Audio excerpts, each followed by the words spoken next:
নমস্কার বন্ধুরা, গোপলু কিচেনে আপনাদের সবাইকে স্বাগত জানাই। এই গরমে অল্প মশলা দিয়ে দুপুরে ভাতের সাথে মাংসের এইভাবে পাতলা ঝোল বানিয়ে নিতে পারেন। মশলা কম থাকলেও এই মাংসের ঝোলের স্বাদ হয় খুবই দুর্দান্ত। দেখে নিন বন্ধুরা আজকের এই রেসিপিটা। আলু দিয়ে মাংসের পাতলা ঝোল বানানোর জন্য আমি এখানে 750 গ্রাম উইথ বোন চিকেন নিয়েছি। মশলার জন্য নিয়েছি 1.5 ইঞ্চের মতো আদা, 15 থেকে 20টার মতো রসুনের কোয়া, আর ঝালের জন্য নিয়েছি 5 থেকে 6টা কাঁচা লঙ্কা, আর নিয়েছি 4 টুকরো আলু, আর 1 কাপের মতো মিহি করে কাটা পেঁয়াজ নিয়েছি, আর একটা মিডিয়াম সাইজের টমেটো, আর দিয়ে দেব হাফ টিস্পুন জিরে আর হাফ টিস্পুন ধনে। এগুলোকে সব মিহি করে বেটে নেব। এরপর মাংসের আলু ভাজার জন্য কড়াইতে পরিমাণ মতো সর্ষের তেল দিয়ে দেব। তেল ভালো করে গরম হয়ে গেলে ওর মধ্যে আলুগুলো এক এক করে দিয়ে দেব। আলুগুলোকে বেশ লাল লাল করেই ভেজে নেব। আমি এখানে দুটো বড় সাইজের আলু নিয়েছিলাম। আলুর পিসগুলো বেশ বড় করেই রেখেছি। বিরিয়ানির আলুর মতোই আলুগুলোকে বেশ বড় বড় করেই কেটেছি। এরপর আলুগুলো ভাজা হয়ে গেলে এগুলিকে তেল থেকে তুলে নেব। এরপর ওই একই তেলের মধ্যে দিয়ে দেব দুটো ছোটো এলাচ, দিয়ে দেব 4 থেকে 5টার মতো লবঙ্গ, আর হাফ ইঞ্চের মতো দারুচিনি, যেটিকে ছোট ছোট করে টুকরো করে ভেঙে নিয়েছিলাম। এবার গরম মশলা থেকে সুন্দর গন্ধ বেরোলে ওর মধ্যে পেঁয়াজ কুচিগুলো দিয়ে দেব। পেঁয়াজটা তেলের মধ্যে দিয়ে ভালো করে ভেজে নেব। পেঁয়াজটা যাতে তাড়াতাড়ি নরম হয়ে যায় সেই জন্য এখানে ঢাকা দিয়ে কিছুক্ষণ রান্না করে নেব। আর আপনারা চাইলে এখানে পেঁয়াজ বেটেও দিতে পারেন।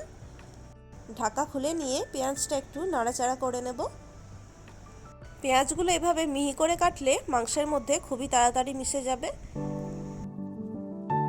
পেঁয়াজের কালারটা হালকা গোল্ডেন ব্রাউন হয়ে গেছে।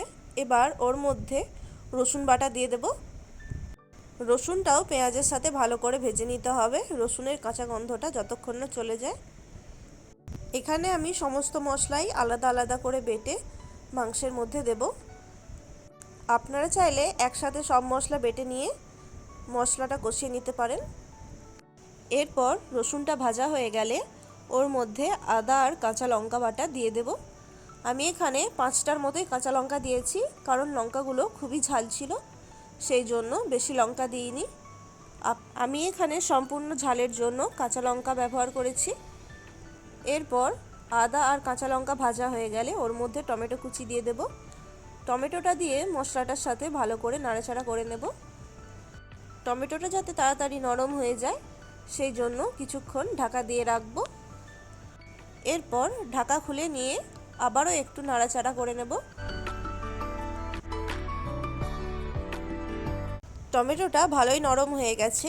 এবার ওর মধ্যে বাকি মশলাগুলোও দিয়ে দেব হাফ টিস্পুন হলুদ গুঁড়ো, রঙের জন্য দিয়ে দেব হাফ টিস্পুন কাশ্মীরি লাল লঙ্কার গুঁড়ো, হাফ টিস্পুন লবণ। এবার এই মশলাগুলোকে বাকি মশলার সাথে ভালো করে কষিয়ে নেব। মশলাগুলো ভালো করে মিশিয়ে নিয়ে এবার ওর মধ্যে দিয়ে দেব জিরে আর ধনে বাটা। এখানে আমি সব মশলাই কিন্তু শিলে মিহি করে বেটে নিয়েছিলাম। এবার সব মশলাকে একসাথে খুব ভালো করে কষিয়ে নিতে হবে যতক্ষণ না মশলা থেকে তেল ছাড়ে। দেখুন বন্ধুরা, মশলা থেকে তেল ছেড়ে দিয়েছে। এবার ওর মধ্যে মাংসের পিসগুলো দিয়ে দেব। আমি এখানে মাংসের পিসগুলো একটু বড় বড়ই নিয়েছিলাম। মাংসগুলো মশলার মধ্যে দিয়ে ভালো করে সমস্ত কিছু মিশিয়ে নেব। মাংসের গায়ে যাতে ভালো করে মশলাটা মিশে যায়। 2 মিনিটের মতো হাই ফ্লেমে মাংসটা নাড়াচাড়া করে নেব।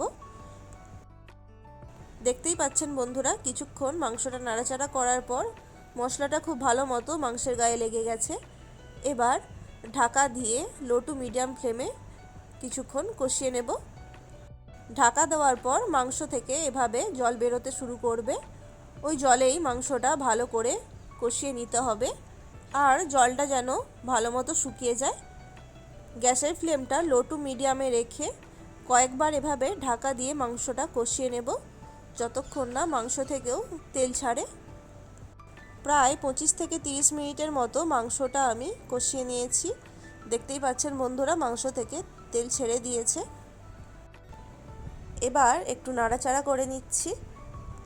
মাংসটা খুব ভালো করে কষিয়ে নেওয়ার পর মাংসটা প্রায় সেদ্ধ হয়ে গেছে। এবার ওর মধ্যে ভেজে রাখা আলুগুলো দিয়ে দেব। ওরই সাথে দিয়ে দেব পরিমাণ মতো গরম জল। আপনারা যতটা ঝোল রাখতে চান তার পরিমাণ হিসেবে জলটা ব্যবহার করবেন। আমি এখানে প্রায় 1 লিটার জল দিয়েছি, যেহেতু আমি পাতলা ঝোল বানাবো সেই জন্য। জলটা দিয়ে লবণটা চেক করে নেবেন ঠিকঠাক আছে কিনা। আমার এখানে লবণটা একটু কম লাগছিল, সেই জন্য আরও হাফ টিস্পুন লবণ দিয়ে দিলাম। এবার লবণটা ভালো করে মিশিয়ে নিয়ে ঢাকা দিয়ে আলু আর মাংসটা পুরোপুরি সেদ্ধ করে নেব। গ্যাসের ফ্লেমটা লো টু মিডিয়ামে রেখে প্রায় 15 মিনিট ঢাকা দিয়ে রেখেছিলাম। দেখুন বন্ধুরা, আমার আজকের আলু দিয়ে মাংসের পাতলা ঝোল গরম ভাতের সাথে খাওয়ার জন্য একদম রেডি। সবশেষে একটু ধনেপাতা কুচি ছড়িয়ে দেব। এরপর ঢাকা দিয়ে আরও 10 মিনিট রেস্টিং টাইমে রেখে দেব। আজকের এই সিম্পল রেসিপি আলু দিয়ে মাংসের পাতলা ঝোল কেমন লাগলো অবশ্যই কমেন্ট করে জানাবেন। ভালো লাগলে ভিডিওটিতে একটি লাইক করে দেবেন। আর আমার চ্যানেলে নতুন বন্ধু হয়ে থাকলে প্লিজ চ্যানেলটিকে সাবস্ক্রাইব করে পাশে থাকা বেল আইকনটি প্রেস করে দেবেন, যাতে আমি নতুন কোনো ভিডিও দিলে তার নোটিফিকেশান আপনাদের কাছে খুব তাড়াতাড়ি পৌঁছে যেতে পারে। ভালো থাকবেন, সুস্থ থাকবেন। রেসিপিটা সম্পূর্ণ দেখার জন্য অসংখ্য ধন্যবাদ।